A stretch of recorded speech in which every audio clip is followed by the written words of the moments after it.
Hello everyone, আমি অঙ্কিতা। তো সবাইকে হ্যাপি নিউ ইয়ার। তো নতুন বছরটা সবার খুব ভালো কাটুক আর তোমাদের সবার স্বপ্ন পূরণ হোক। আজ তোমাদের কিছুগুলো কোশ্চেনের অ্যান্সার দেবো।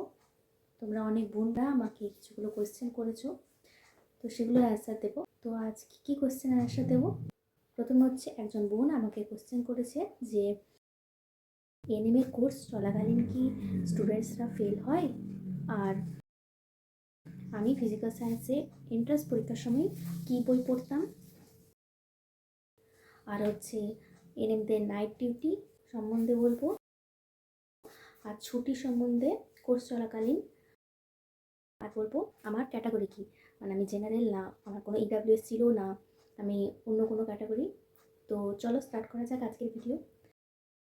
প্রথমে হচ্ছে আমার ক্যাটাগরিটা বলি। আমি হলাম জেনারেল, ইডাব্লিউএস বা অন্য কোনো কাস্ট বা সিভিল ডিফেন্স কোনো কিছুই নেই আমার। তারপরে হচ্ছে নাইট ডিউটি। তো নাইট ডিউটি হয় এনএমদের শুধু সেকেন্ড ইয়ারে, ফার্স্ট ইয়ারে হয় না, সেকেন্ড ইয়ারে মাত্র 1 সপ্তাহই হয়, সোম থেকে শনি, পুরো কোর্স চলাকালীন মাত্র ওই 1 সপ্তাহ। আর এরপর হচ্ছে পাস ফেল নিয়ে। তো এনএম কোর্স চলাকালীন কোনো স্টুডেন্ট ফেল করে কিনা। তো দেখো, এনএমের কোর্স চলাকালীন ফেল হওয়ার চান্স কিন্তু প্রচণ্ড কম। কিছুই যদি না লেখে কেউ, তাহলে ফার্স্ট ইয়ারে হয়তো ফেল করানো হয়, কিন্তু সে যদি একদমই কিচ্ছু না লেখে খাতায় তবেই। আর সেকেন্ড ইয়ার মানে ফাইনাল ইয়ারে যখন তোমরা বেরিয়ে যাবে এনএমে, তখন ফেল করার চান্স একদমই নেই বললেই চলে। আর ফেল করার মতনও অত কঠিন কোয়েশ্চেনও থাকে না, আর ম্যামরা খুব ভালো করেই পড়ান। আর তারপর কোয়েশ্চেন হচ্ছে যে আমি ফিজিক্যাল সায়েন্সে আমার এন্ট্রান্স পরীক্ষার সময় কী বই পড়েছিলাম।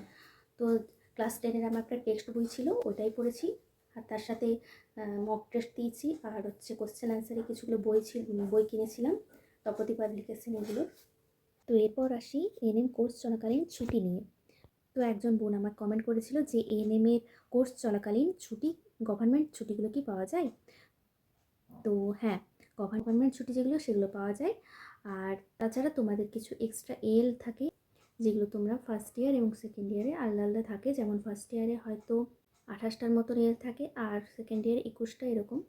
তো এই এলগুলোর মধ্যে তোমরা ছুটি নিতে পারবে। আর যদি এই এলগুলোর বেশি তোমরা ছুটি নিয়ে ফেলো, তাহলে তোমাদের মেকআপ করে দিতে হবে, মানে এক্সট্রা ডিউটি করে দিতে হবে। নার্সিংয়ে 100% অ্যাটেন্ডেন্স থাকতেই হবে।